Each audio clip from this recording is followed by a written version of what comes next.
ఇంట్లోకి వచ్చేప్పుడు ఒక మొక్క చూశానమ్మా, చాలా అరుదైన రకం. దాన్ని చాలా జాగ్రత్త కాపాడుకుంటున్నారు. దానికంటే అరుదైన రకం అమ్మా ఇతను. ఈ డైలాగ్ నిజంగా రేవంత్ రెడ్డికి యాప్ట్ అవుతుంది. అది ఎలాగో చెప్తాను, వీడియో చివరకు చూడండి. హెచ్సియు రణరంగంగా మారింది, అడవులు నరికేస్తున్నారని ప్రకృతి ప్రేమికులు రోడ్డెక్కారు. సో 400 ఎకరాలు, లక్షల్లో చెట్లు, కోట్ల జీవరాశులు. ఇది ఒక కాలేజీకి సంబంధించిన ఇష్యూ కాదు, ఇది మన అందరి రెస్పాన్సిబిలిటీ.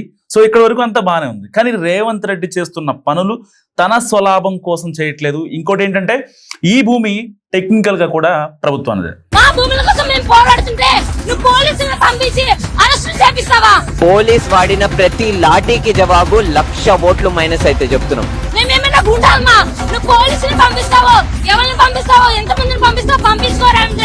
ఈ కాలేజ్ విద్యార్థుల మీద లాఠీ చార్జ్ ఎట్లా చేపిస్తుంది ప్రభుత్వం? హైదరాబాద్ కి ఊపిరాడదు అని చెప్తున్న బీఆర్ఎస్ గత 10 ఏళ్లు ఎందుకు అడవులు కొట్టేసింది? సరే, అభివృద్ధి కోసం చేశారు. మరి ఇప్పుడు తెలంగాణ సీఎం రేవంత్ రెడ్డి మాత్రం ప్రజల కోసం చేయట్లేదా? వాళ్ళ ఫ్యామిలీ కోసం చేస్తున్నట్టుగా ఇంత రాద్ధాంతం ఎందుకు?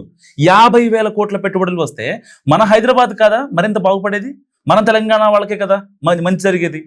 మీరు చేస్తేనేమో ప్రజల మంచి కోసం చేసినట్టుగా చిత్రీకరిస్తారు, వేరే వాళ్ళు చేస్తేనేమో సంఘ విద్రోహ శక్తులనే ఒక అనంతగా ముద్ర వేస్తారు. ప్రకృతి నాశనం చేస్తున్నారని నానా రాద్ధాంతం చేస్తున్న బీఆర్ఎస్ నాయకులకు ఒక ప్రశ్న. బీఆర్ఎస్ హయాంలో అడవులు మాయమయ్యాయి, అందరూ తెలిసిన విషయమే. ఇది నేను చెప్తున్న లెక్క కాదు, లోక్సభ వేదికగా బయటపడ్డ లెక్కలు.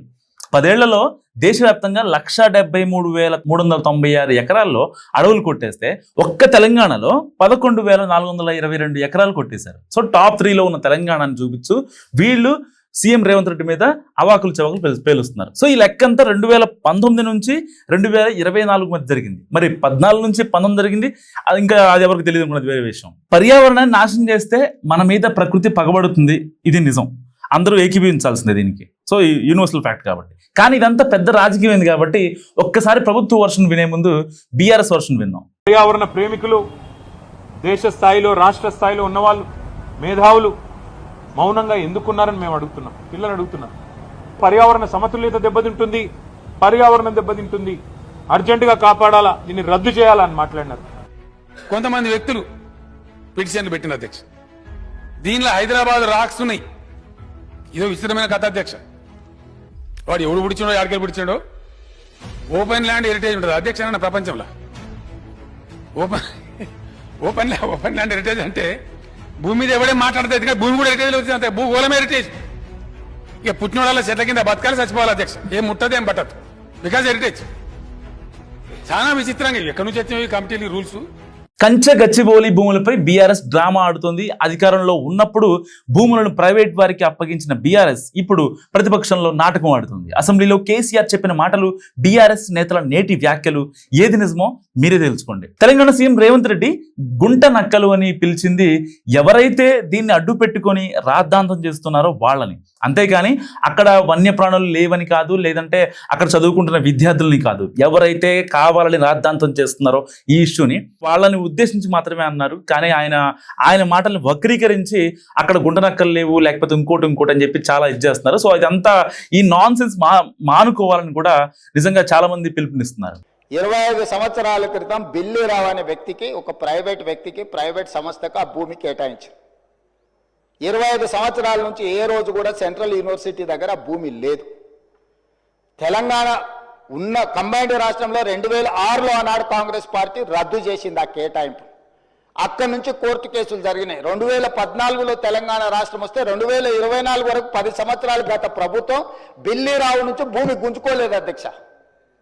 నేను వచ్చిన వెంబడే సుప్రీంకోర్టు వరకు వెళ్ళి కొట్లాడి ఒక ప్రైవేట్కు ఐఎంజీ భారత్ అని ఒక ఫేక్ కంపెనీకి కేటాయించిందని ఆరోపణలు ఎదుర్కొంటున్న భూమిని సుప్రీంకోర్టులో కూడా కేసు గెలిచి ఆ భూమిని వెనక్కి తీసుకొని ఆ భూమిని ఈరోజు మనం అభివృద్ధిలో భాగంగా టీజీఐఐసి కేటాయించి అక్కడ ఐటీ కంపెనీలు, ఇతర పరిశ్రమలు రావడానికి అవసరమైన లేఅవుట్ చేయండి అని చెప్పి ఈరోజు ఒక అభివృద్ధి కోసము ఒక కాంక్రీట్ ప్రపోజల్తో ముందుకు వస్తే ఈరోజు అక్కడ ఏదో రిజర్వ్ ఫారెస్ట్ ఉన్నట్టు, రిజర్వ్ ఫారెస్ట్లో అత్యంత ఏమంటారు జీవరాశులు ఉన్నట్టు,